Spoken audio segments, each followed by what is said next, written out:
Hi hello ನಮಸ್ಕಾರ good evening. ಇವತ್ತು ಈ ವಿಡಿಯೋ ಮಾಡ್ತಿರೋ ಉದ್ದೇಶ ಏನಪ್ಪ ಅಂದರೆ ಟೆಂಪ್ಸೆನ್ಸ್ ಇನ್ಸ್ಟ್ರೂಮೆಂಟ್ ಇಂಡಿಯಾ ಲಿಮಿಟೆಡ್ ಅನ್ನೋ ಕಂಪನಿ IPO ಲಾಂಚ್ ಮಾಡ್ತಾ ಇದ್ದಾರೆ. ಸೊ ಅದ್ರ ಬಗ್ಗೆ ಸ್ವಲ್ಪ ಮಾಹಿತಿ ಕೊಡೋಣ ಅಂತ. ಸೊ ಅದಕ್ಕಿಂತ ಮುಂಚೆ ಒಂದು ಡಿಸ್ಕ್ಲೇಮರ್, ನಾವು ಸೆಬಿ ರಿಜಿಸ್ಟರ್ಡ್ ಅಡ್ವೈಸರ್ಸ್ ಅಲ್ಲ.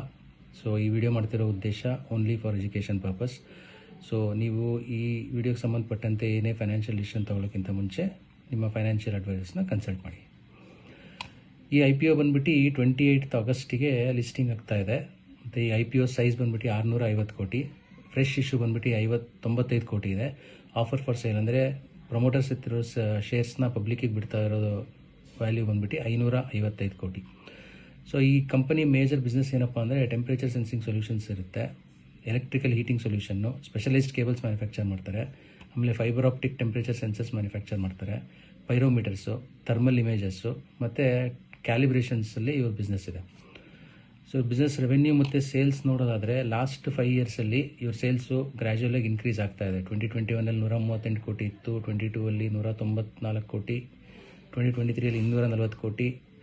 ಸೊ ಅದೇ ರೀತಿ 2026 445 ಕೋಟಿ ಇನ್ಕ್ರೀಸ್ ಆಗಿದೆ. ರೆವೆನ್ಯೂ ಕೂಡ ಲಾಸ್ಟ್ 3 ಇಯರ್ಸಲ್ಲಿ ಇಯರ್ ಆನ್ ಇಯರ್ ಇನ್ಕ್ರೀಸೇ ಕಾಣ್ತಾ ಇದೆ.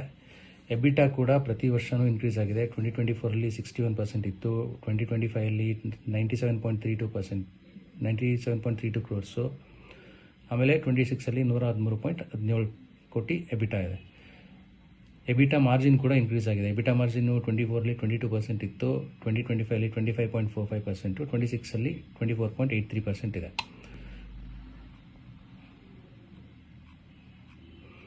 ಆಮೇಲೆ ಇವರು ಮೇಜರ್ ಬಿಸ್ನೆಸ್ ಸ್ಟ್ರೆಂತ್ ಏನಪ್ಪ ಅಂದರೆ ಗುಡ್ ಗ್ರೋತ್. ಪ್ರತಿ ವರ್ಷವೂ ಒಳ್ಳೆ ಗ್ರೋತ್ ತೋರಿಸ್ತಾ ಇದ್ದಾರೆ, ಸೇಲ್ಸಲ್ಲಾಗಿರಲಿ, ರೆವೆನ್ಯೂ ಆಗಿರಲಿ ಮತ್ತು ಎಬಿಟಾಲಾಗಿರಲಿ.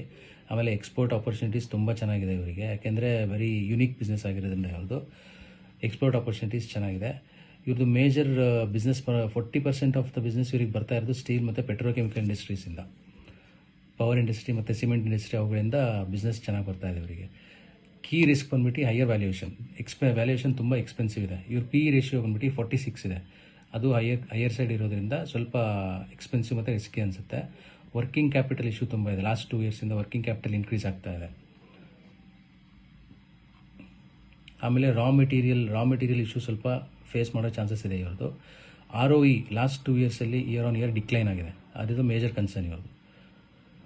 ಅದು ಬಿಟ್ಟರೆ ಸಬ್ಸ್ಕ್ರಿಪ್ಷನನ್ನು ನೋಡೋದಾದರೆ ಇವತ್ತು ಟೋಟಲ್ 184.2 ಟೈಮ್ಸ್ ಸಬ್ಸ್ಕ್ರೈಬ್ ಆಗಿದೆ ಇವತ್ತಿನ ತನಕ. ಇವತ್ತೇ ಲಾಸ್ಟ್ ಸಬ್ಸ್ಕ್ರೈಬ್ ಮಾಡ್ಕೊಳ್ಳೋಕೆ ಇದರಲ್ಲಿ QIB ಅವರು 302 ಟೈಮ್ಸ್ ಸಬ್ಸ್ಕ್ರೈಬ್ ಆಗಿದ್ದಾರೆ. ರಿಟೇಲರ್ಸು 61 ಟೈಮ್ಸ್ ಸಬ್ಸ್ಕ್ರೈಬ್ ಆಗಿದ್ದಾರೆ.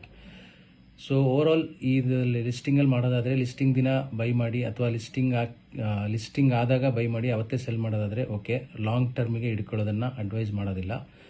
ವ್ಯಾಲ್ಯೂಯೇಷನ್ ಹೋಗ್ತಾ ವ್ಯಾಲ್ಯೂಯೇಷನ್ನು ಕಡಿಮೆ ಆದಾಗ ಬೇಕಾದ್ರೆ ಬೈ ಮಾಡ್ಕೋಬೋದು ಅಂತ ಹೇಳೋಕ್ಕೆ ಇಷ್ಟಪಡ್ತೀವಿ.